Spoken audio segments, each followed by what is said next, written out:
there, and welcome to Labour Media. I've been doing a bit of a rebrand around here, and I think it's only right to do a little redux of my first video. It's only been 7 months since I created my first video on the Labour theory of value, and it's already aged terribly. It's a record, that is. Safe to say my understanding of the idea has developed greatly. Therefore, to properly explain the theory, we're going to be looking at wage, labour and capital, value, price and profit, and critique of the Gotha programme, defining the idea whilst also correcting some revisions of that idea. Let's get started. In understanding the labour theory of value, we must first establish the economic base at play. Capitalism, to beat a dead horse, is an economic system wherein the means of production are, for the most part, privately owned by a minority capitalist class who hire those of a majority working class to produce commodities to sell, using the profit gained from the sale of these commodities to grow their firm and swallow up or defeat the competition on their warpath to monopoly.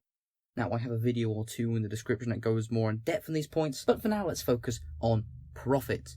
What is profit? Profit is what's left from the price of a commodity after we remove the cost of wages and of maintaining the means of production. However, a more apt term for profit would be surplus value, something derived from social labour. Marx begins this explanation thusly in Value, Price and Profit. Good doing Marx voice, I apologise for everyone in the audience. Hey, what is the common social substance of all commodities? It is labour. To produce a commodity, a certain amount of labour must be bestowed upon it, or worked upon it. And I'd say not only labour, but social labour. A man who produces an article for his own immediate use to consume it himself creates a product, but not a commodity. As a self-sustaining producer, he has nothing to do with society. But to produce a commodity, a man must not only produce an article satisfying some social want, but his labour itself must form part and parcel of the total sum of the labour expended by society. That was meant to be a Scottish accent. I apologise profusely to everyone in general. We see that capitalism created socialisation of labour on a wide scale, as opposed to serfs producing for themselves or a lord for their own tools. We have proletarians who produce for others in tandem with other workers and don't own their own tools. The mass socialisation of labour led to mass commodity production, with commodities taking a key role in this equation. To find the origin of profit, how profit is found in a commodity, an article vested with socially necessary labour time, we must look to wages. Commodity production brought on by the socialisation of labour allows for the extraction of surplus labour value. What do I mean by this? Well, let's take a look at another quote from Marx on how this extraction takes place to form surplus labour value. I know I apologise, but that doesn't mean I'm going to stop. Take the example of our spinner. We have seen that to daily produce his labouring power, he must daily reproduce a value of 3 shillings, which he will do by working 6 hours daily.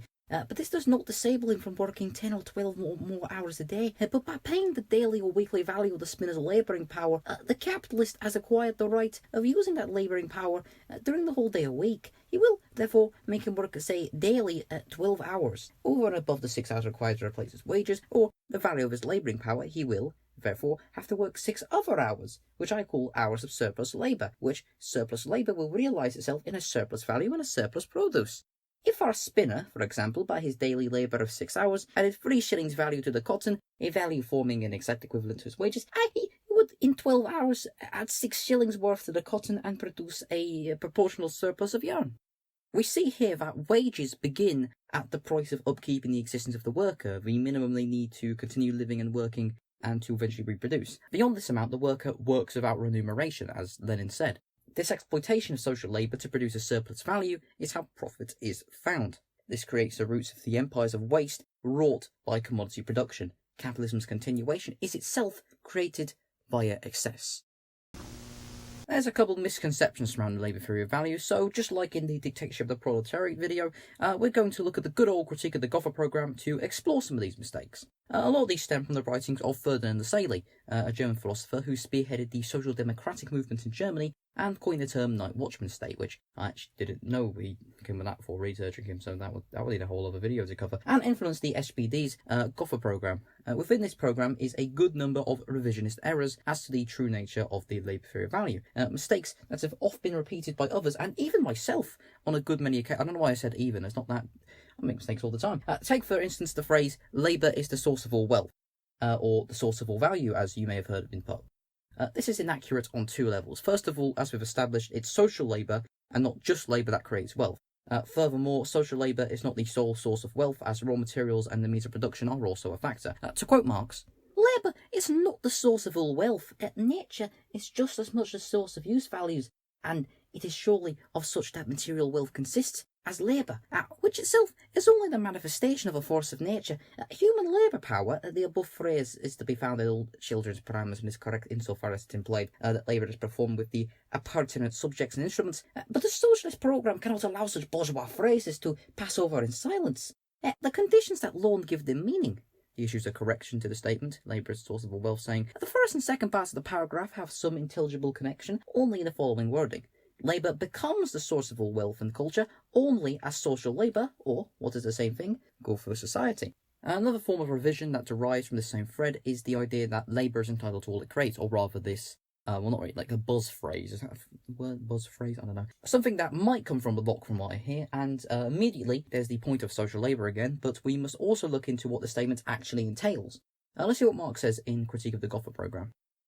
I have dealt more at length with the undiminished proceeds of labour on the one hand, and with equal right and fair distribution on the other, in order to show what a crime it is to attempt on the one hand to force on our party again as dogmas ideas which in a certain period had some meaning, but have now become obsolete verbal rubbish, whilst again perverting on the other the realistic outlook, which it cost so much effort to instill into the party, but which has now taken root in it, by means of ideological nonsense about right and other trash, and so common among the Democrats and French socialists. Aye, quite apart from the analysis so far given, it was in general a mistake to make a fuss about so-called distribution and put principal stress on it. Any distribution whatsoever of the means of consumption is only a consequence of a distribution of the conditions of production themselves. The latter distribution, however, is a feature of the mode of production itself. The capitalist mode of production, for example, rests on the fact that the material conditions of production are in the hands of non-workers in the form of property in capital and land, whilst the masses are only owners of the personal conditions of production, of labour power. If the elements of production are so distributed, then the present-day distribution of the means of consumption results automatically. If the material conditions of production are the cooperative property of workers themselves, then there likewise results a distribution of the means of consumption different from the present one.